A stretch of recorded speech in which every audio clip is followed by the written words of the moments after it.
you already know what time it is. It's your boy Mack B. I'm back at it. I'm back in the building. Episode 63. In the place to be, making history. You feel me? And I'm so excited. I got my player partner Rashad. Shad Eats is in the building. What's up, family? What's up, man? Man, we got a lot to talk about. Yes, we do. And we're going to dive right in. Okay, blockbuster trade out of Dallas. Micah Parsons is being shipped off to Green Bay. It's official. 2 first-round picks. They give up the nose tackle Clark, and I'm just like, man, I don't know what Jerry was thinking, but that's a repeat question every week, right? What the hell are Dallas and the entire organization thinking or doing? At this point, why should we be surprised, Rashad? We really shouldn't, right? Micah is headed to Green Bay. I know that's your team, a.k.a. Mr. Cheesehead over here. Headed to Green Bay. I think it definitely elevates the Packers to a level where it's championship or bust now. Right. You feel me? And Dallas, I think, is headed towards the basement. They were already going in that direction, but I think this just closes that door and they go walk down that final step. I agree. You know? I agree. And the Michael Parsons trade, I'm gonna be honest. I'm still in disbelief. Yeah. To be real with you, I didn't think we would be able to land him. I heard the rumors this last week, but obviously there was a lot of foot, running, a lot of running to those rumors, to be honest. Yeah. And honestly, I can't believe we did it. I can't believe Jerry Jones traded him in the conference to a conference rival. Somebody who's dominated you for the last few years, like honestly, the last and decade. Embarrassed you at home in a playoff game. I believe they won by like over 40 points. Yes. I don't understand it. I don't know what the hell's going on in Dallas, but major changes, a major shakeup around the league. And shout out to Micah. I mean, I've been saying for weeks, I was at training camp in Oxnard a few weeks ago, and I had a message to Cowboy Nation and to Jerry. You got a lot of groceries at the crib. Just give them the bag. Right. Keep them happy. That's your star defensive player. It was his dream when he was at Penn State to play for the Cowboys. Facts. He grew up a Cowboys fan. That was a lifelong dream. But business is business, man.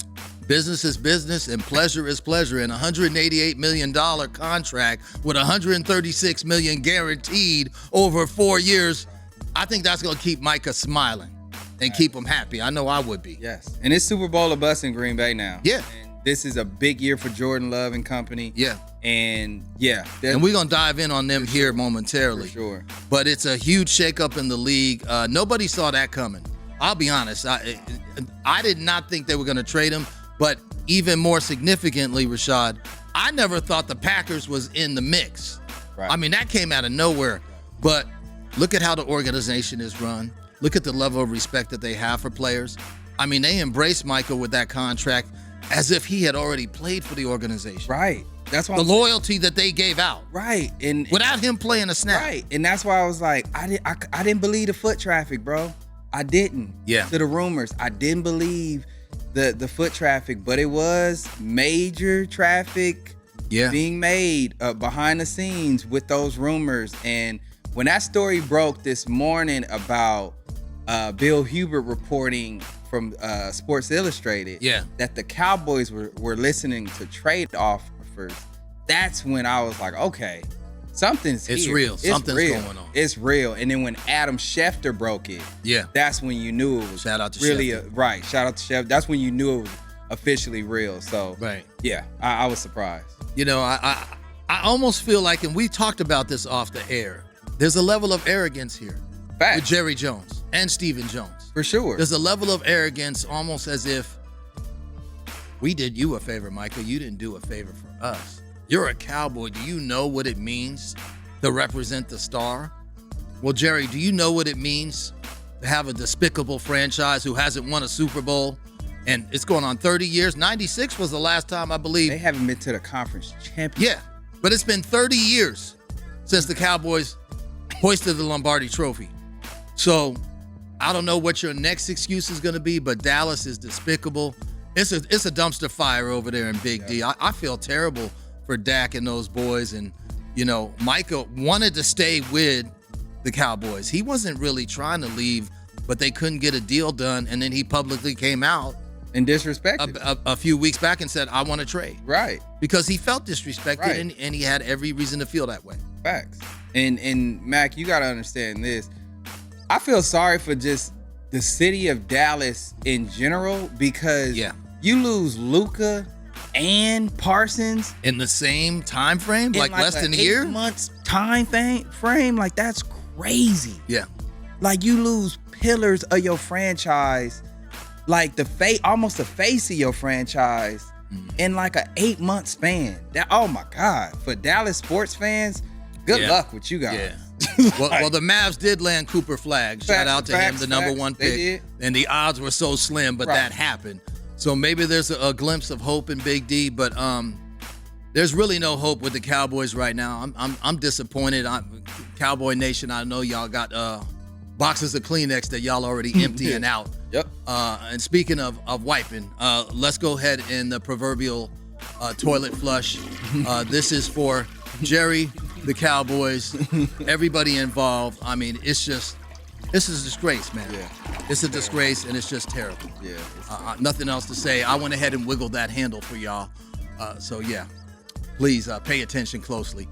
But we are going to move on. Right. Just like Micah did. We are moving on. He's moving on and moving up. Right. More than the Jeffersons, baby. Moving on up to the east side. Right. Shout out to Sherman Hemsley and the crew. Roxy Roker, rest in peace. Yeah, man. We are going to break down the NFC Conference today on the show. And we're going to start in the NFC East. Speaking of the Cowboys, who are in that division, so you got 4 teams in that division. You got the Philadelphia Eagles, the defending champs.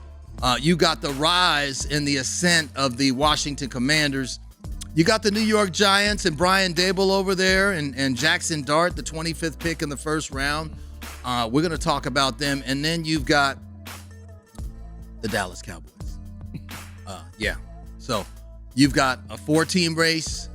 But to be honest with you, Rashad, I'm looking at the Eagles, and I'm looking at Jalen Hurts coming back. I'm looking at Saquon Barkley. Right. Well-coached team. Howie Roseman knows how to run that organization. Yep. Jeffrey Lurie, shout out to him. They've drafted well. They've built character. It's paid off. Everything has come to fruition. Jalen Hurts is, I still believe, is underrated as a quarterback, even after winning a title. I still hear some chirping going on. I still hear some hating. They still sipping some haterade. But I got news for you. Jalen Hurts is a champion. He's a leader. He knows what he's doing. I think he's only going to grow.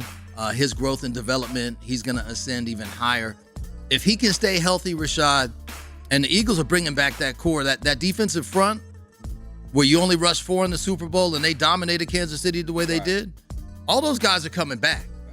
Okay, they did lose some guys on the back end now. Yeah, and they lost like 2 edge rushers, but for the most part, that core is back. Yeah, let's be real. And I mean, I got the Eagles in the Super Bowl anyway.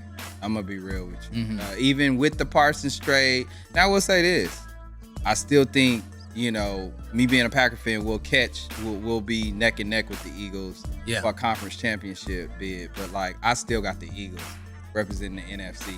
Yeah. In the Super Bowl. So Jalen Hurts, in my opinion, is a top 5 quarterback. I don't care what. He's proven it. He's a top 5 quarterback in my opinion. I don't understand the slack he gets. Do you know, Mac? He's had a different offensive coordinator for the last 10 plus years of his football life. Right. Going back to high school, which is insane. And he still balled out. Exactly. Yeah. So shout out to Jalen Hurts and the entire Eagle organization. I think they're going to finish first in that division. I think they're going to win the division. That hasn't happened, by the way. There hasn't been a back-to-back division champion in the NFC East for over 20 years. Oh, the streak is going to get broken. Right. They'll break the streak this year, for sure. I believe that will happen. So shout out to the Eagles in Philly and some of the most passionate and diehard fans in the game. So shout out to y'all. Moving on, we're going to Washington with the Commanders. Jaden McDaniels and what he did his rookie year, Right. and then just it's the second year. People have tape on him now. Yep.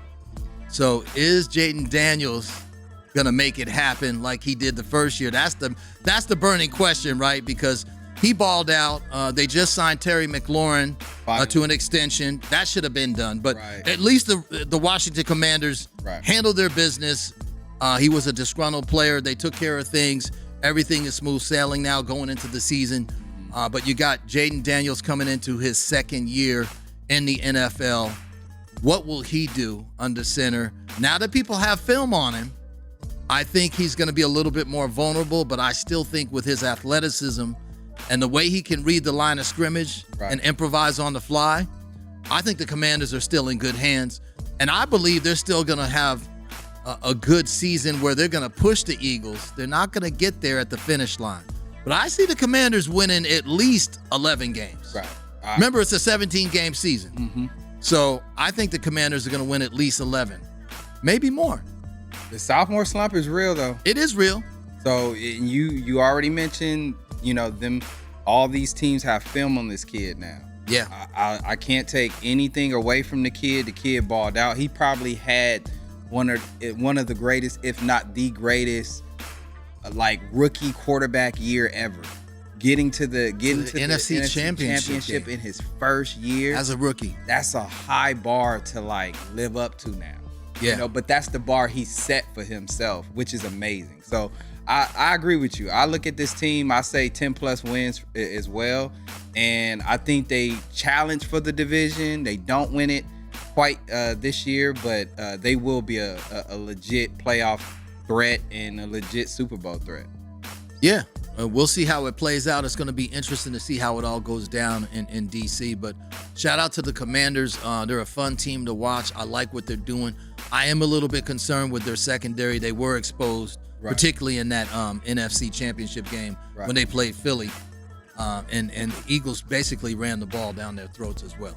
Now, that's your worry. My worry is them being able to run the ball consistently.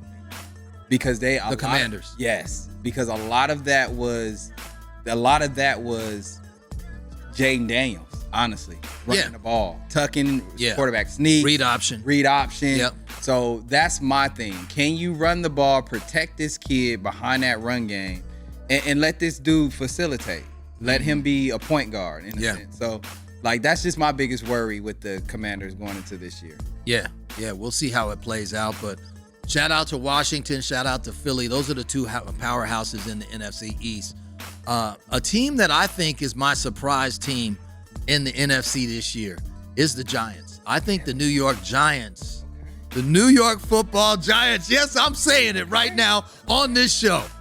I think the Giants are going to be a much improved ball club. They've added some key pieces. I mean, you draft Jackson Dart in the first round as the 25th pick in the draft. I really like what he's been able to do on the field. He's been very poised. He's stretching the field. He's making plays, not just with his arm.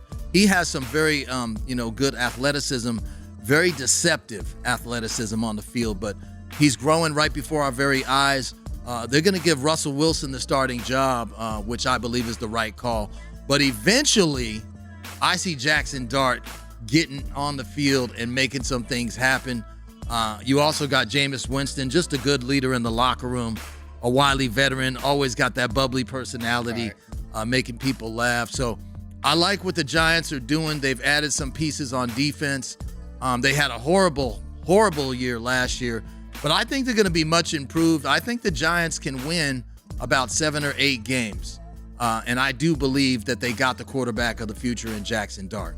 I like his game. A lot of people slept on him in college, I believe.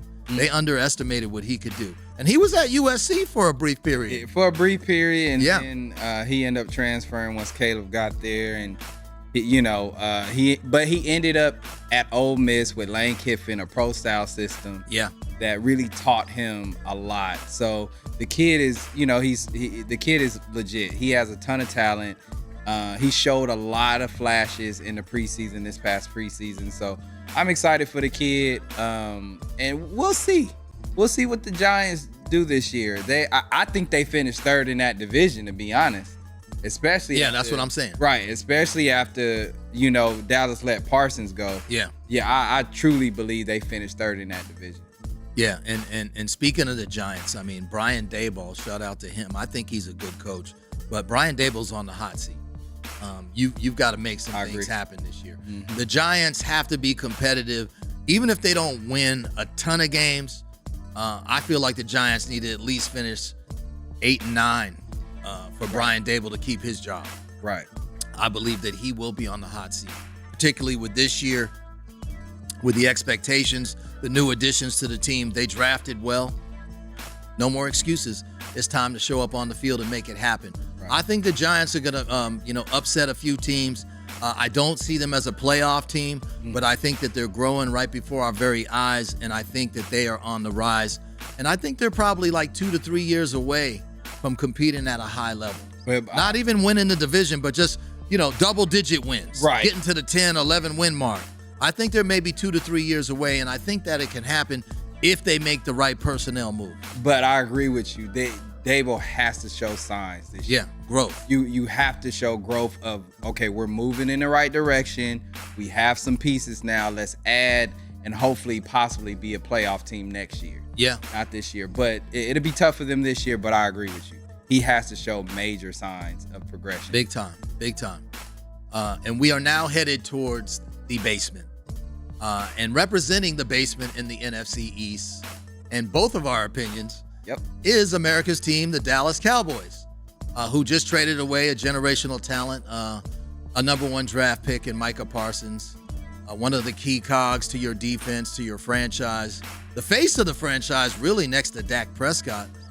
So I'm still in shock, but Micah Parsons is no longer in Dallas, and the Cowboys are no longer relevant. Even when they had Micah, they weren't relevant. But now, their level of ineptitude is at an all-time high. So we both think that the Cowboys are going to finish last in the NFC East. Rashad, I'm thinking right now, Dallas is going to be lucky to win 5 games. Oh, I can't even front. Okay. I see them. Last year they were 7-10. Yeah. Okay, they came on a little bit in the second half of the year, won some games. There's some games early on last year that they should have won. That's not too far-fetched, though. But I think Dallas is going to be about 5-12. Yeah. I mean, they do have a tough schedule, and they've got to play everybody in the division twice. Yep. Plus and, the NFC North. They open up September 4th against the Eagles on the road. I'm chalking that up as an L. So you're coming out 0-1. And then you got the Giants at home. They got to play the Giants in week 2, and I don't think that's a gimme game. Oh. And that's in Dallas. And we know last year they were horrible at home. If I'm not mistaken, they were 2-6 at home. They won 5 road games. They were 5-3 on the road, and I believe they were 2-6 or 2-7 at home. It's wild because they used to be a dominant team at home. Yeah, and you're right. It's just no more home cooking at AT&T. I think you're on to something. I could see 5 wins. Because when you look at the roster and you look at the defensive side of the ball, I believe they're gonna be a lot like how Cincinnati, in my opinion, is gonna be this year. They're gonna be in a lot of shootouts because I believe they're gonna have to score 35 a game, if not more, to win these games because their defense will be suffering this year. It's not going to be a good defense this year. Well, you lose your top edge rusher, one of the best edge rushers in the league, and Micah Parsons on the outside. So your threat to get to the quarterback, you mitigate that. Micah Parsons, by the way, in case y'all didn't know, first 4 seasons in the league, only defensive player to have 12 or more sacks in his first 4 seasons in the NFL. To my knowledge, nobody else has ever done that. So, you give up a generational talent regarding that. They do pick up Pickens from the Steelers. I think that's an added addition on the offensive side of the football. I think Pickens can stretch the field. I think he can open up some zones underneath for CeeDee Lamb, where CeeDee Lamb can now get more catches and more touches. And Pickens is a deep threat. He's got some decent speed on the outside. So I think that was a good move. But it really doesn't matter at the end of the day if Dallas puts up 31 points, but you're giving up 40. Right. They're going to be in a lot of traffic. That's what's going to happen. I'm sorry, they're gonna be in a lot of track meets. That's just how it's gonna be this year with Dallas. And Jerry trading Micah is a clear sign that I think he's punting on this season. He's just like, hey, whatever we do is what we do. And I agree. I think 5 wins is very highly likely, and a top 10 pick is highly likely. Yeah, I mean, you got 2 first-round picks in that Micah Parsons trade. You know, they'll be picking in the top 10 for sure. Yeah, that record. Yeah, but they're gonna be finishing in the bottom of the NFC. Right. East. Oh, for sure. We both can agree on that. Yes, we can. Solomon, let's pull up the Eagles' schedule real quick. I want to see their schedule, and we're gonna walk through that. There's 4 power teams in the NFC, in my opinion: the Eagles, the Lions, the Packers, and the Rams. Okay. I think those are the 4 teams that are the biggest threat to win the NFC Conference and get to the Super Bowl. Okay. So we're taking a look at this schedule. They open up like we talked about against the Cowboys. Yep. That's a win. At Kansas City is going to be a tough game for Philly. I'm going to say that the Chiefs get revenge and they win that game. You think at so? home. At home. Really? Okay. Yes. Okay. Yeah, that's Kansas City's home opener. Yeah. Okay. And then week 3, they got the Rams in Philly. I think that's going to be a dogfight, but I'm going to give the Eagles that. So now we've got them at 2-1. They got to go to Tampa Bay, which is a tricky game, road game. It's not going to be no slouch this year. Tampa Bay ain't going to be rolling over to nobody. I'm going to say that the Bucks pull off an upset. Okay. And I think they beat the Eagles. Okay. So now we're at 2-2. Then they got the Broncos at home. Okay, Denver's a team on the rise. Yep. But I still think that the Eagles will pull that off and get it done. So now they're at 3-2. They got the Giants on the road. I believe, I still think that's going to be a tougher game than people think, but I think they'll win that. Then they got to go to Minnesota and play, even though it's his second year, technically, he's still a rookie, J.J. McCarthy, coming off that meniscus injury. Right. So I think they beat the Vikings. Yep. Okay. That jumps them up to 4-2. Then they play the Giants at home. That's a win. Yep. 5-2. At Green Bay. That's going to be a tough game. But I still think the Eagles will get it done. That's Monday night, too. That's a Monday night game. Day after my birthday, by the way. That's Scorpio season. Yeah. So that's going to be a tough one. But yeah, okay. Okay, so at that point, assuming that's a win, they're 6-2. Then they got to play the Lions at home. And I think the Lions are going to come into Philly and win that. Ooh. Something is telling me that the Lions are going to come in and win that. So now they're 6-3. Now I'm gonna ask you this real quick. Yeah. If Green Bay beats them, do they still beat Detroit, you think? If Green Bay beats the Eagles, do they still lose to Detroit the next week? That's gonna be a tough one. It depends on player availability too. I mean, in case somebody gets hurt. Okay. I mean, we got to think about that. We got to factor that in. Right. But if they lose to Green Bay on the road, I think they come back and they beat the Lions. Okay. All right. That's what I think. Hey, all right. But we can't live in a world of hypothetical. Hey, so, all of this is hypothetical right now. I feel you. So then they got the Bears. Right. That's a win. Yeah. They got to go play the Chargers on the road. I think that game's going to be a little bit tricky, but I think they'll get it done. So I think they win that game. Then they got the Raiders at home. That's another win. On the road in Washington, something tells me that I think they Jaden Daniels and those boys, I think the Commanders take command of that game. I think they split and get the dub. Okay. So that's 4 losses. Then they got Buffalo. I think they lose to Buffalo. They're going to lose that game. That's 5. And then at home against the Commanders, that game may not mean anything, depending upon their record at the end. Seeding and but it may mean something. You don't want to lose to the Commanders twice in one. So I think they beat the Commanders at home. Right. So based on that schedule, I see the Eagles going 12-5. I could see that. And that's enough to win the division and get it done. For sure. Yes. And honestly, that might be enough to get the number 1 seed, at least a top 2 seed. We'll see what happens with the other teams. Yeah, you're right. Because there's a lot of stuff going on this year. I mean, the schedule makers weren't kind. Right, at all. That's a tough schedule. That's a tough schedule for the Eagles. But like you said, injuries play a factor. Yeah. You don't know how these teams are going to be late. And you already know this. You want to play your best ball late. Yeah. Not early. Yeah. Not in September and early October. You want to play your best ball November and December going into January. It's not how you start, folks. It's how you finish. Hey, it's a marathon, brother. Hey, that's right. It's not a sprint. It's a marathon, brother. Shout out to Marathon Burger. We got a little something coming. We are going to move over to the NFC North, home of the Detroit Lions, the Green Bay Packers, the Minnesota Vikings, and the Chicago Bears. So this is the black and blue division of football right here, right? Where teams historically have beaten up on one another. And we have to start with Detroit. Despite a disappointing playoff performance last year against the Commanders, they got exposed. Yes, they did. They got dominated. Jared Goff got exposed. He had a horrible game. Right. But I do like Dan Campbell. I like his passion. I like what he's instilled in the Motor City. It's just that swagger, that drip. He just has renewed confidence in the city. He's uplifted the team. He's your perfect element of a player's coach. I just love Dan Campbell and his enthusiasm. I like the fact that he likes to take chances.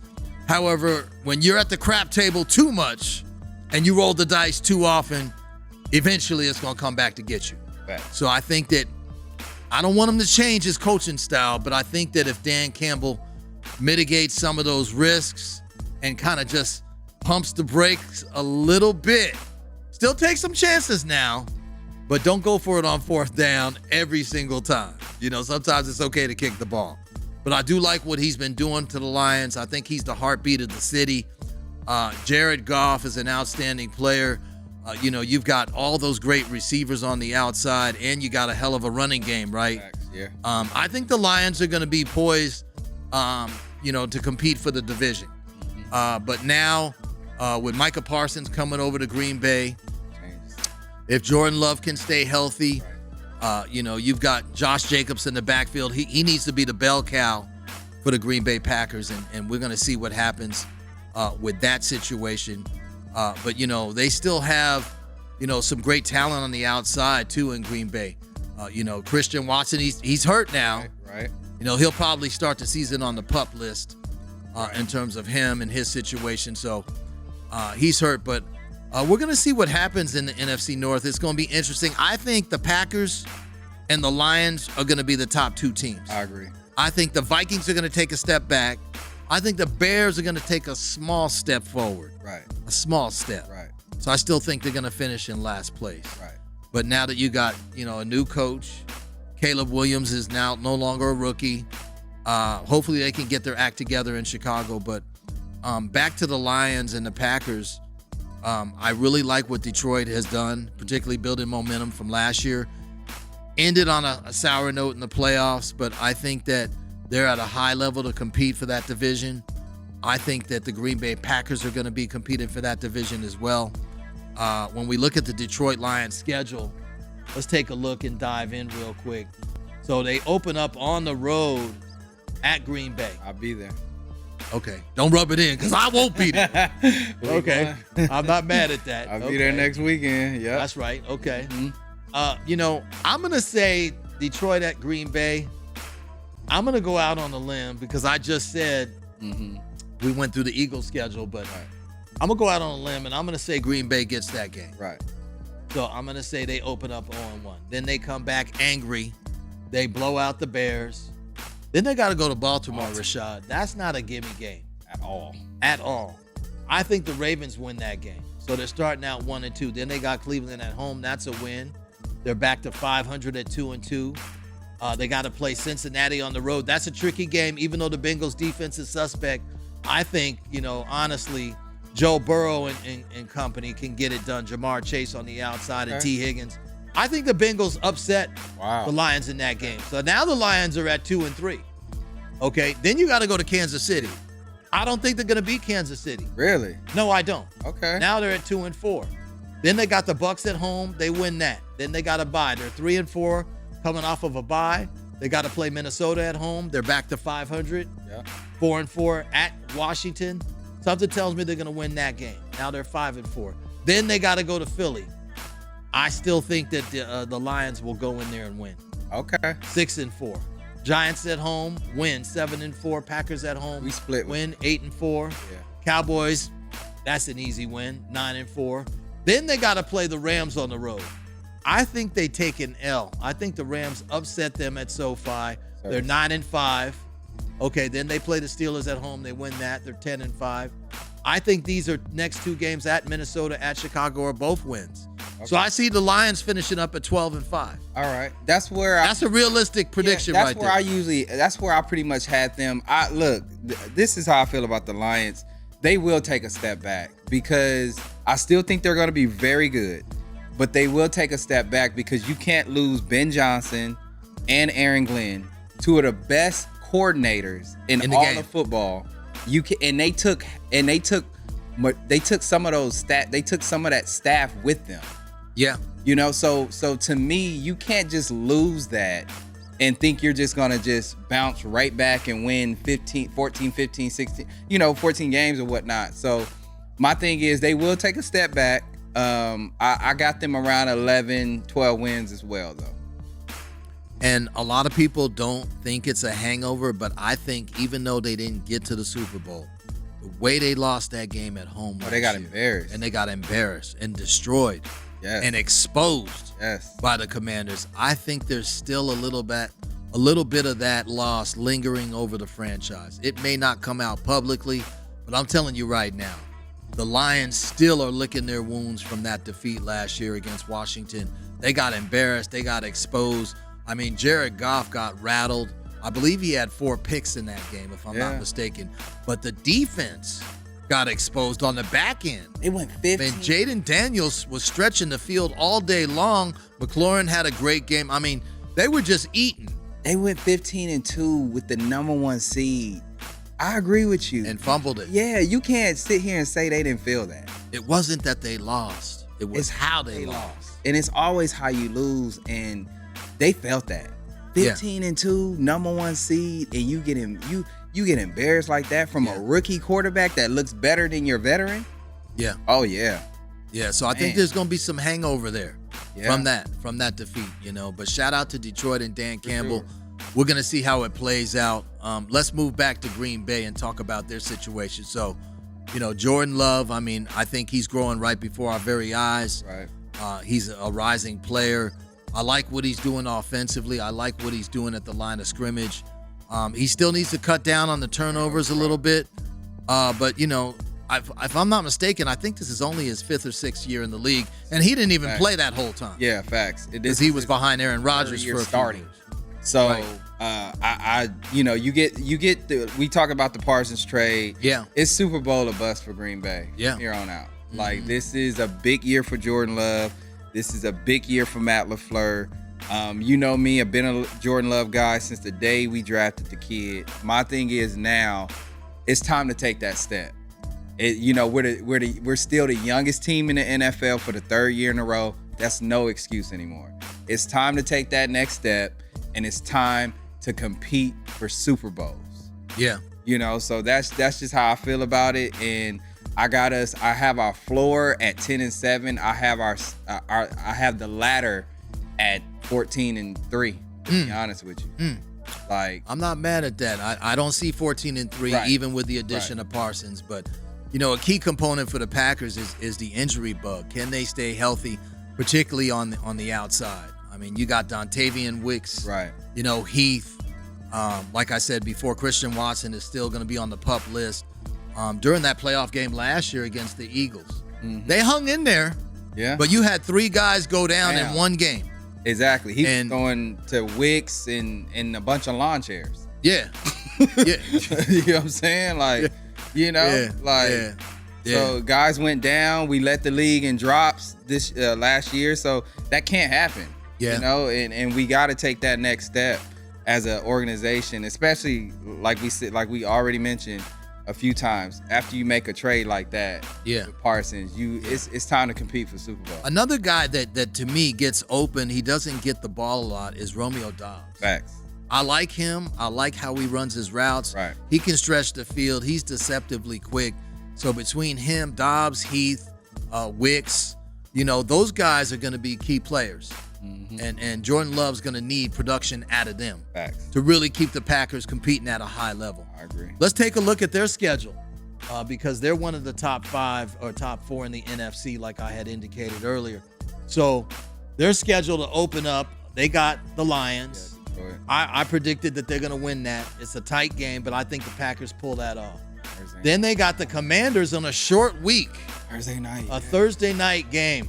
I'm going to say Washington comes in there and wins that game. Be surprised. Short week, coming off an emotional win against Detroit. So they're 1-1.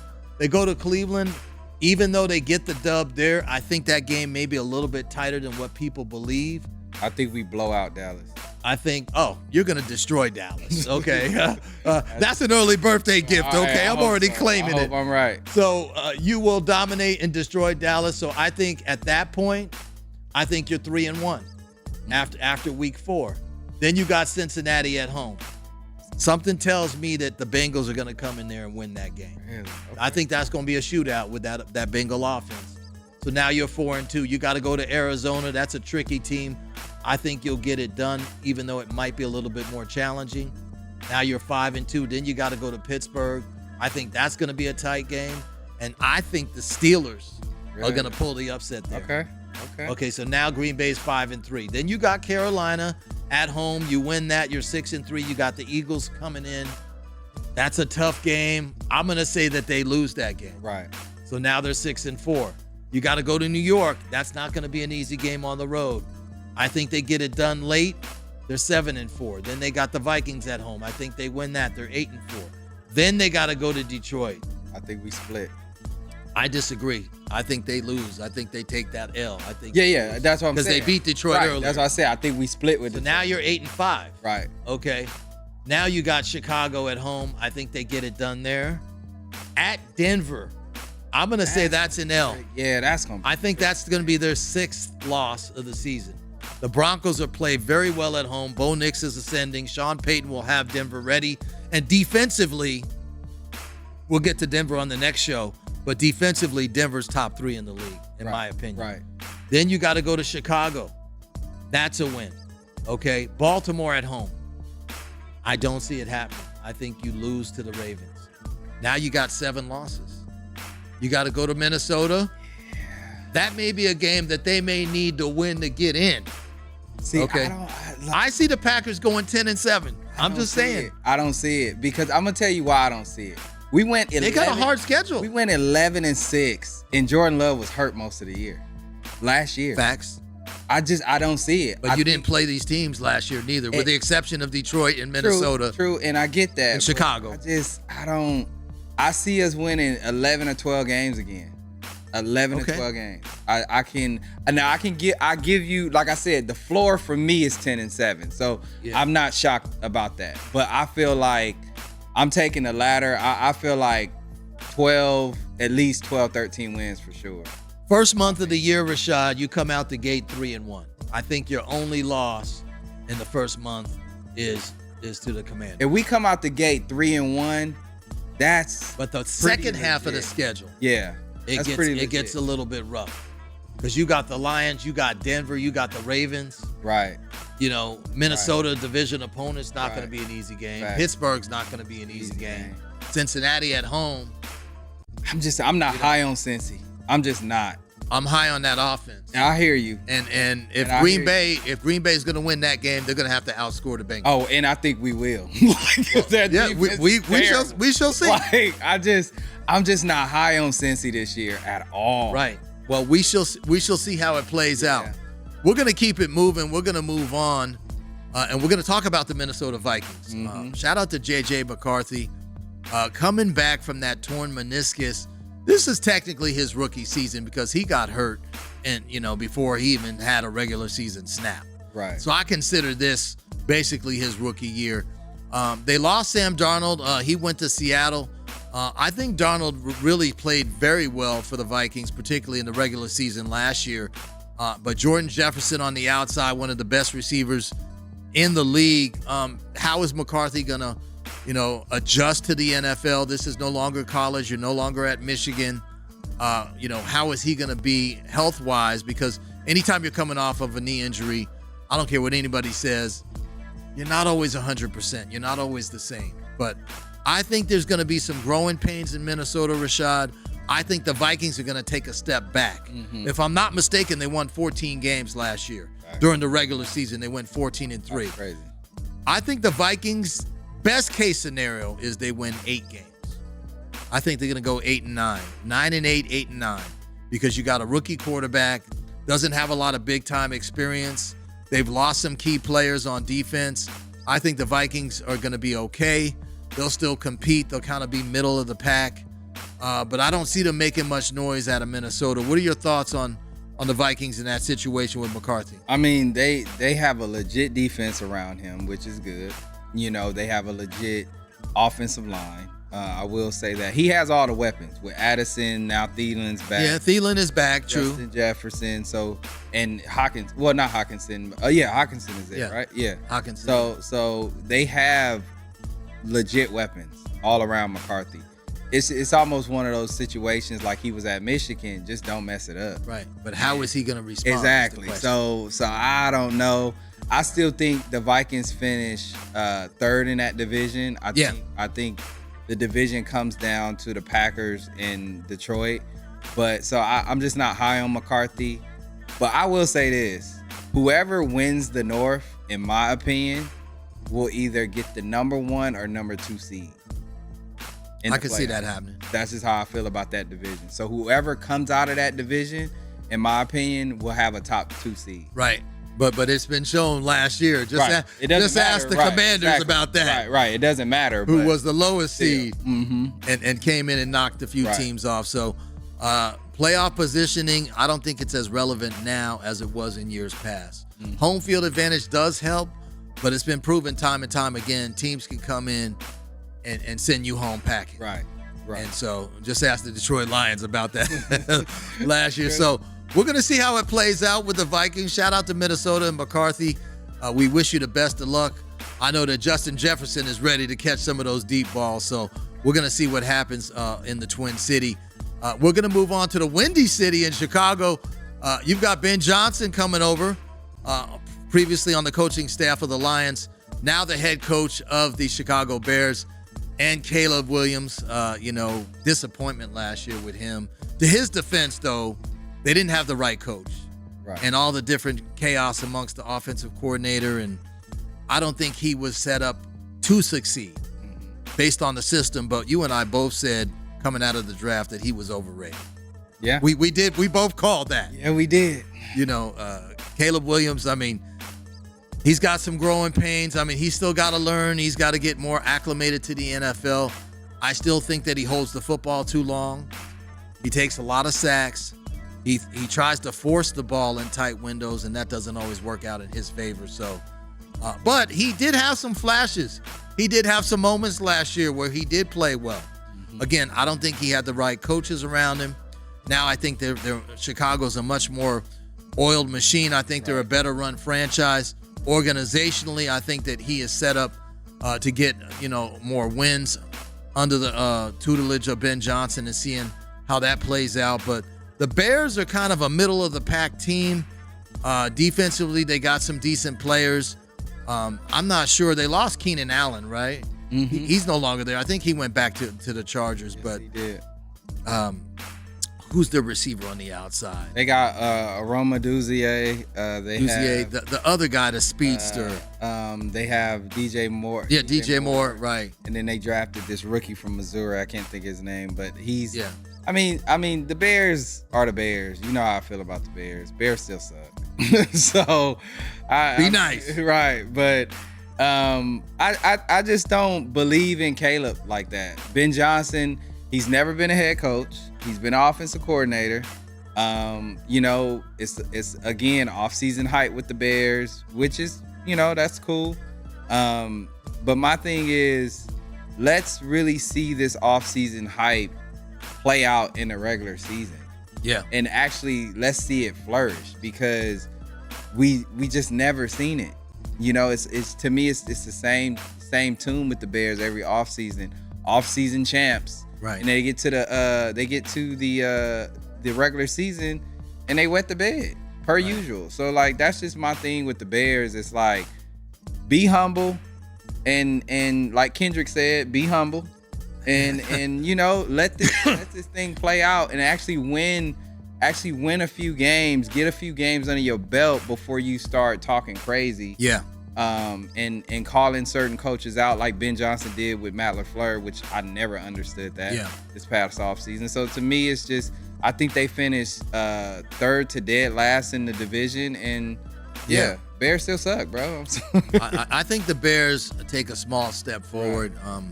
I got them finishing at like 6-11. Right. 7-10, 6-11. But shout out to Caleb Williams. Shout out to Ben Johnson.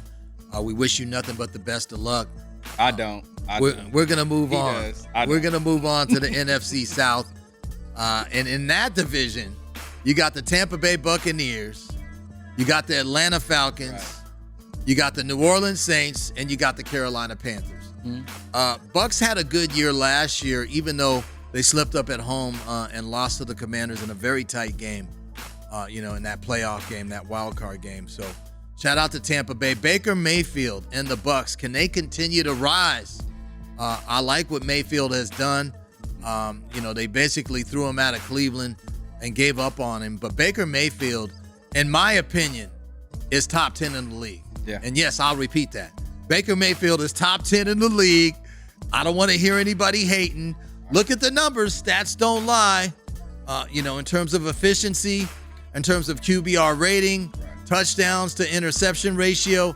I mean, Baker Mayfield doesn't make a lot of mistakes, okay? And he can also get a lot of plays happening with his feet and get some key first downs and make some things happen. But I love his just do or die attitude. He has a no-nonsense approach, a lot of aggression on the field, a lot of leadership. You can still see that passion in Baker that he had at Oklahoma, right? Mm-hmm. You still see it. I still see it. He still has it. I agree. And shout out to him. He's just, I think he's a class act on the field and off the field. I love what they're doing. Mike Evans is going to come back. Godwin is recovering from that dislocated ankle. So he'll be back at some point during the season.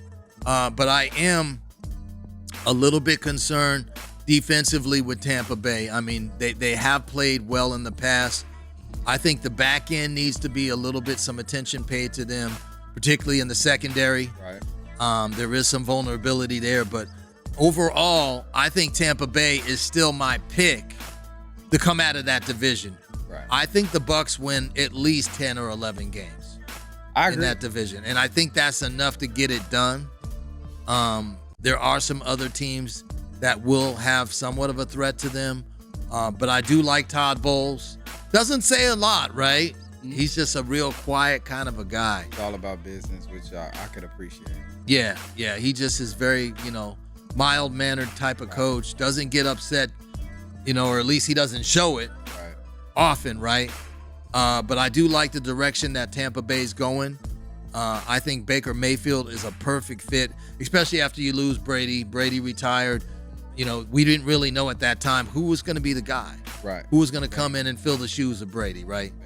But I think the Bucs are really pretty comparable to who they were last year. Right. I think they have an identity. I think they know who they are.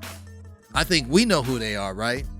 And I'm not very skeptical on them. I think they're going to win at least 10 or 11 games, like I said, which I think is enough to get it done. Right. And especially in that division. But my sleeper team in the NFC is the Falcons. Right. Well, shout out to Michael Penix Jr. in Atlanta, because that's where I'm going next, right? Is the Falcons. I know yours was the Giants. Right. Mine is the Falcons. I Right. think the Falcons are going to surprise a lot of people this year. I mean, look at all the talent they have. I mean, you've got Bijan Robinson. Right. You got Kyle Pitts. You got Drake London. I mean, they've got so much talent on the outside. I mean, and Michael Penix Jr., he didn't start last year at the beginning of the season, but he came on mid-season. Kirk Cousins was just not only overpaid, but he was just terrible. Mm-hmm. He literally wet the bed on the field, right? He did. And so he's been overpaid. He's been a major disappointment. So I personally think that Penix is the future of the Falcons. Mm-hmm. There's no question about who's the starter, who's your leader. Right. A lefty at that. I am concerned about his blind side because there's been some injuries. Caleb McGarry, who protects his blind side, is out for the year. And then the backup to Caleb is out. So now you got 2 losses on the right side of the offensive line, and that's his blind side. So who's going to be there to protect Michael Penix Jr. on his blind side? That's a major concern that nobody's really talking about. That's the elephant in the room right now for the Falcons and Raheem Morris, is what's going to happen in the ATL in terms of protecting the blind side of Michael Penix Jr. and what's going to happen, because that offensive line, they were never dominant, but they were in a much better position before McGarry got hurt. Right. And so I'm very concerned about that situation. Offensively, I think they can score with anybody in the league. Mm-hmm. Defensively, I think their run game, their defense against the run can be somewhat of a liability. I think they need to shore up their defensive line. But very few teams in the league have that shored up anyway, right? So they got some holes to fill in the ATL. But I think the Falcons are a team on the rise. I think that they could possibly win 9 or 10 games. I agree. You know, I have yet to really dive into their schedule. Mm-hmm. But I think that they're going to split with everyone in that division. If they don't sweep the Saints and sweep the Panthers, they're going to at least win one of those games. And I think they're going to at least split with the Tampa Bay Bucks. And that's why I have them as my sleeper team. Yeah. I think they can vie for that division crown and win that division, because to me that division comes down to them in Tampa. Yeah. I don't believe in the Saints. I don't believe in the Carolina Panthers at all yet. But yeah, that Atlanta's my sleeper team with Penix. I've been on the Penix bandwagon since they traded up to get the kid. Yeah, that was a good move. I love that they did that. A lot of Atlanta fans were mad because they wanted a pass rusher. I get it, but your future is at the quarterback position. Right. So I totally understood the move. They said they took a page out of Green Bay's book, which was very, amazing as well. So I think, look, Atlanta, I believe in Atlanta. I believe in Penix, and I think they vie for that division crown.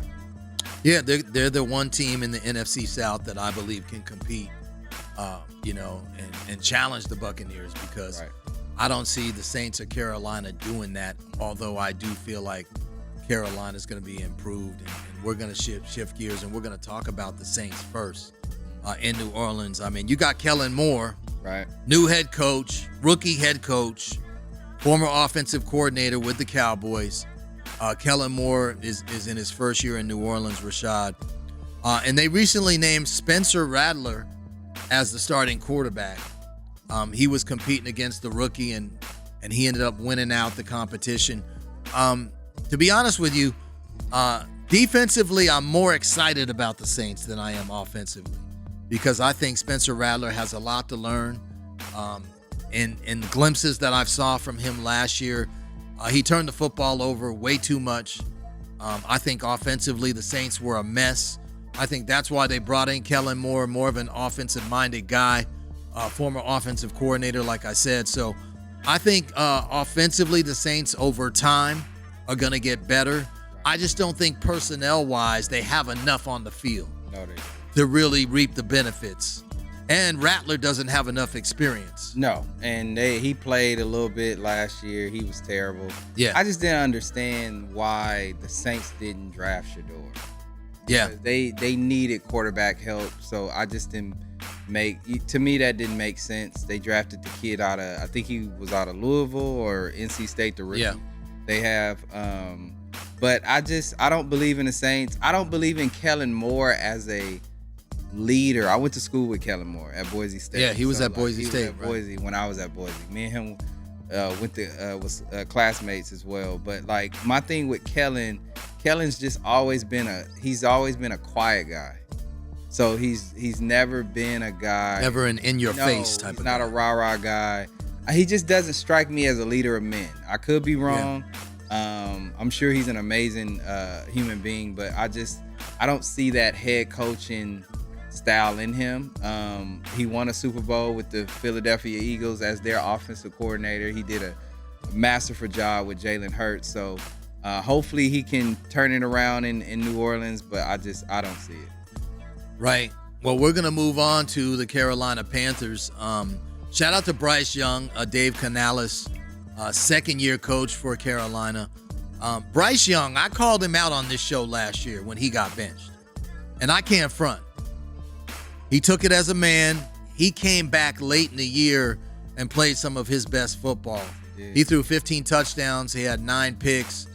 Threw, I think, for like 2,400 yards last year. But he came on late. And Carolina, even though they didn't win a lot of games, they competed. They almost knocked off Kansas City last year. They should have beat the Eagles last year. Yeah. They had the Eagles on the ropes. On the road, they went into Philly and should have won that game. But I think the Panthers are a team that's going to get better. I think their record this year is going to be better. You've got McMillan, the rookie out of Arizona. I think he can definitely stretch the field. He can basically blow by anybody, Rashad. Yeah. And I know he's a young player. He hasn't even touched a regular season game yet as a rookie. But watch out for McMillan on the outside. They got to give Bryce Young time to throw the football. Yes, they do. I think offensively, they need a few more weapons. But you got Chuba Hubbard, who's an outstanding running back in the backfield, had 10 touchdowns last year, over 1,200 yards. He can run the rock. He's their bell cow. But you got to have somebody to block for him. Mm-hmm. And I see a major weakness on the offensive line. I still think Bryce Young can play, but he is undersized. Let's be real about it. He is. And to me, it just boils down to that offensive line. Yeah. Can they protect? Can they give him time? Yeah, can they give him time? Because like you said, he has McMillan. I expect McMillan to take a huge jump his rookie year. And but it's almost kind of put up or shut up for Bryce Young. Yeah. Honestly. This is his fourth year. This is his fourth year, which is crazy to think of. Like, I feel like he was just at Alabama not too long ago. But it's actually put up or shut up for him. And, I hope he can take the reins and show he's the guy. He just needs a little bit more help. Yeah, well, shout out to Carolina and Panther Nation and Canales over there and McMillan, the rookie. I'm really excited and interested to see how he plays this year. But it doesn't mean anything if Bryce Young doesn't have time to throw the football. But I still think Carolina is going to finish in third. I think the Saints are going to be in the basement. Okay. I think Carolina is ascending more, and I think the Saints are still trying to figure out who they are. I agree. I can see that.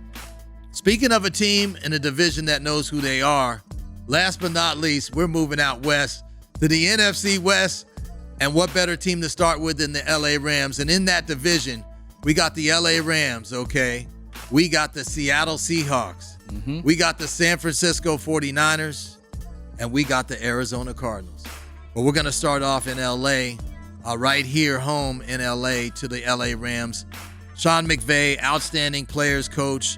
Last year, the Rams surprised me. They finished 10-7. They ended up winning the division last year. Right. And they had the Eagles on the ropes. They did. In that game. In that divisional game. They had the Eagles on the ropes. It was a heavy snowpacked game. The field conditions were horrible. But the Rams came in there, and they were driving late to win that game. Yeah. Until Jalen Carter, came in the middle and said, hold up. And put the clamps on Stafford. But, I like the Rams as a unit overall. Stafford is getting older. He didn't play in the preseason. I believe he had some issues with either a shoulder or a back injury, but he'll be ready to go in week 1, Rashad. But I still think the Rams have some great personnel. You got Puka Nacua on the outside. I still don't believe why in the hell you got rid of Cooper Kupp. I think that was a big mistake, and that might hurt them, especially if Puka Nacua gets injured and misses a significant amount of time. Well, they got Devontae now. They do got Devontae, but Cooper Kupp is no slouch. He's not. But I mean, that's a lot of mouths to feed. Yeah. So yeah, I understood them getting rid of Cooper Kupp because you got Devontae plus Puka Nacua. So I mean, you got 2 premier receivers on your team, and they have a legit running back that they just gave him an extension. So I'm excited for that with them. And my thing is, it's not the health of Puka Nacua, it's the health of Matthew Stafford. Oh yeah, that back injury he's sustained. They say he will play week 1, which is great, But I'm very interested to see, will that back injury linger? You know what I'm saying? And what type of quarterback he's gonna be long term for the rest of the season, because without Matthew Stafford in that lineup, they don't have a shot. I'll be honest with you, I disagree, and I'm gonna tell you why. Garoppolo can play. I'm not saying he's gonna take them to the promised land, but if you had to have Jimmy G fill in for 2 or 3 games, I think they can win those games. I think they can win those games. I think if Devontae he minimizes Adams the mistakes. will disagree with you because he just played with with the Raiders. So he just that's played interesting with him. how they reunited. Right. He just played with him in Vegas. So I have to disagree, Mac. I don't believe. Well, we're gonna see. At all. We're gonna see how it plays out. But you're right.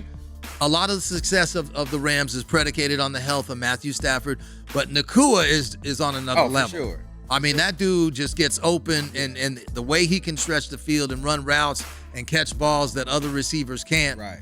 I mean, trust. If Stafford stays healthy, they are legit Super Bowl contenders. Yeah. Legit. And they've got a lot of young stars on the defensive side of the ball, particularly in the midsection with the linebackers and on the back end. I like what they're doing over there in LA. And the Rams, to me, I still think they're a force. I think the Rams win at least 11 or 12 games. Me too. I agree with that. And I'm not going to be surprised by it at all. No. Because they're still a dominant team, and they can play with anybody. I agree. I believe that. I think the one team in that division that everybody's writing off, and I still think they got still some spark left, is the 49ers. Okay. I'm not saying that they're going to win the division. The Arizona Cardinals, but all right. No. Okay. No. Shanahan, the 49ers, Purdy, I still think that they can get it done. Now, Ayuk, they lost Brandon Ayuk with that knee injury last year. Should be back healthy. He should be back healthy. I still think if McCaffrey, to me, the health of McCaffrey is more important than anybody offensively on that team. Well, they're banged up right now. They are banged up. They just traded for... they got Pearsall, the other receiver on the outside. other receiver. They just traded for the running back from Washington. I can't think of his name right now. Robinson. They just traded for Robinson, the running back at Washington. So they're very banged up. That receiver room is banged up. And not only that, they're still in contract disputes with Jennings. Their receiver Jennings. Juwan Jennings? Yeah, Juwan. He can play. They're in contract. He wants more money. So it's like they gotta, we'll see. I agree with you. The Niners, when healthy, they can play with anybody. Let's be real. It's Shanahan. They can play with anybody. Yeah. But it's to me, it's dependent on health. I think their defense will be much improved this year because of Saleh. Saleh's back. Saleh's back as the defensive coordinator. My God. I'm sure Niner faithful, they're jumping for joy with that. So, Saleh's back. So I agree. If they win healthy, they can compete with anybody. Right. Well, I think they're going to finish in second. I think the 49ers are going to land with 8 or 9 wins. Okay. It's not going to be enough to make the playoffs. All right. But I think that they'll be better than they were last year. Well, they missed. Because they didn't remember, McCaffrey missed a significant amount of time. He basically only played, I think, 5 or 6 games. Yeah, he missed damn near the whole season. The entire year. Yeah. And they had a lot of injuries. Ayuk got hurt. I mean, the 49ers were bitten by the injury bug big time. But I think they got a promising year coming up. Who knows? They may surprise us and hit the 10 wins. I don't see it happening. But, again, I got to look at their schedule and see who they got outside of the division. Yeah. And third, I honestly believe I like the Arizona Cardinals in third in that division. You got Seattle finishing last. Hang on, there's a reason for it, okay? Kyler Murray, okay, when he's on, Kyler Murray, when he's on, he's on. He fizzles out by like week 5, Mac. Wait. Come on. Marvin Harrison Jr. I get that. Zay Jones, Xavier Weaver, they got some weapons now. They do. I'm just saying, I just think Arizona, I don't trust them, but something about the Cardinals, something about Kyler Murray, if they can stay healthy, I think they're going to finish in third. They're not going to make the playoffs, okay? I don't see them making the playoffs, but I do believe something in the desert, State Farm Stadium, home cooking. I think the Cardinals are going to compete. They may not win a lot of games, but I still think they're going to be better than Seattle. I hear you. I think they're in the basement. That's just how I feel about it. Well, hey, that's the beauty of this, right? Yeah, I think they're in the basement. I feel like Seattle is going to compete for that. Sam Darnold, do you think that he's going to have the magic again? I don't think he has the magic again, but for me, even if he's up and down, that's still going to be enough to compete for possibly second in that division. Because they got a defense. They got a pretty good defense now. So, like, I think Seattle vies for that second spot, possibly the first spot, depending on the health of Stafford.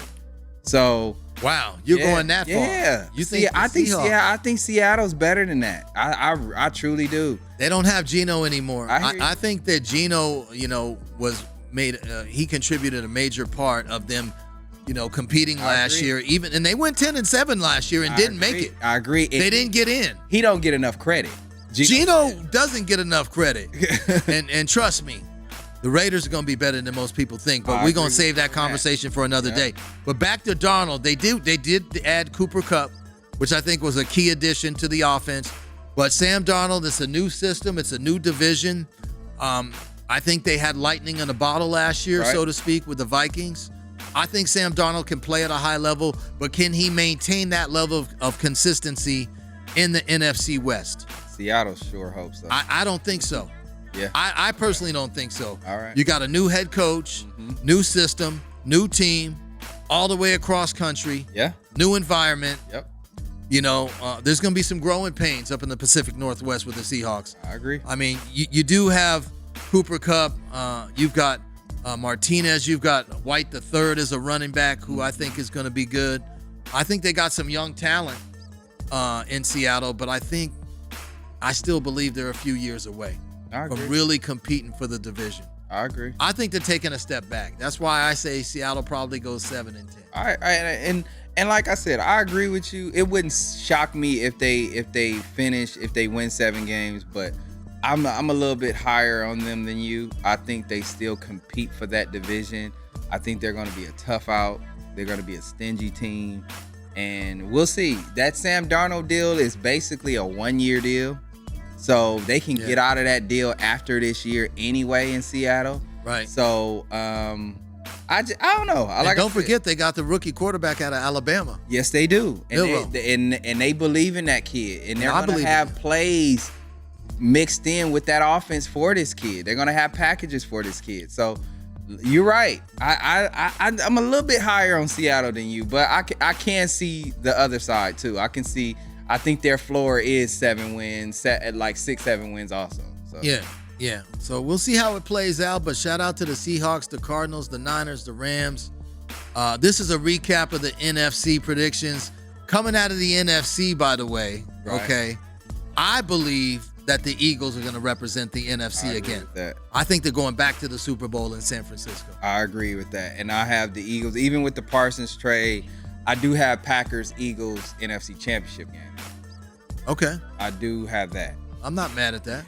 But I will agree with you. I got the Eagles representing the NFC, and I got the Bills coming out the AFC.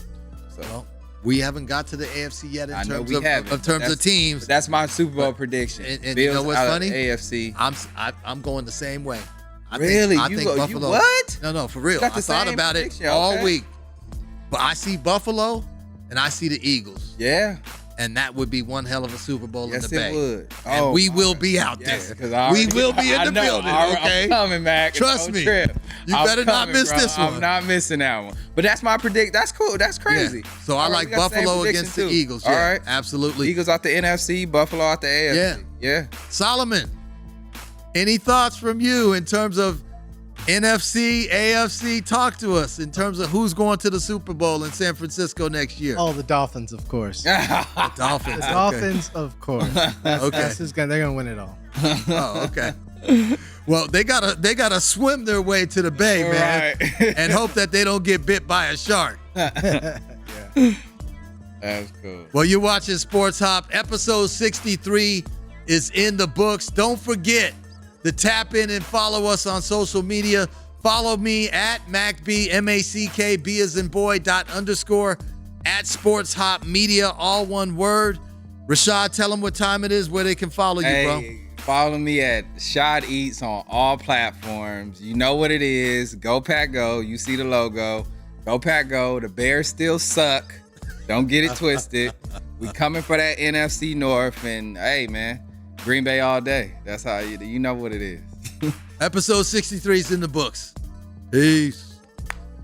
Thanks for watching Sports Hop. For all the latest news on hip-hop and sports, subscribe here and keep it locked. It's your boy, Mack B.